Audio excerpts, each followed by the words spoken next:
Maximize cleaning efficiency, hot, warm, and cold water for different laundry loads. Hey there, laundry fanatics!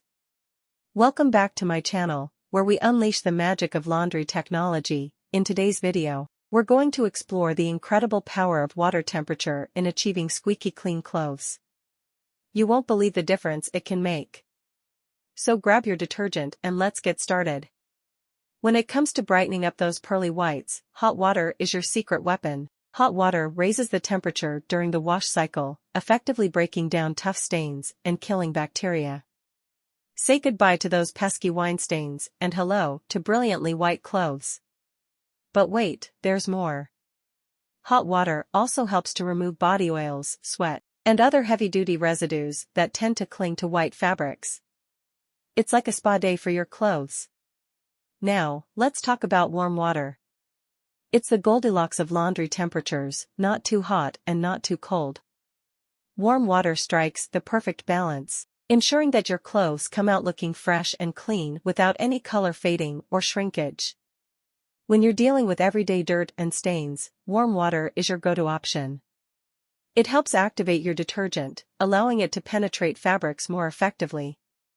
So, say hello to vibrant colors and clean clothes that are just right. Bright colors are like a visual symphony in our wardrobes, and we want to keep them vibrant for as long as possible. That's where cold water comes into play. Washing your colorful garments with cold water helps preserve their hues, preventing color bleeding or fading. Cold water is also a gentle giant when it comes to minimizing shrinkage. So, if you have a favorite shirt that you're afraid to wash, fear no more. Cold water will treat it with the TLC it deserves. And there you have it, my fellow laundry enthusiasts. By using the right water temperature for each load, you can achieve laundry perfection. Remember, hot water for white loads, warm water for the average load, and cold water for bright colors. So, let's level up our laundry game together. Go ahead, experiment, and see the amazing results for yourself. Give it a try and let us know in the comments if it worked for you. Do email or leave a comment under the video if it was helpful, and don't forget to like, subscribe and click the notification bell to get alerts when I post new videos. You can also share the link to help friends and colleagues.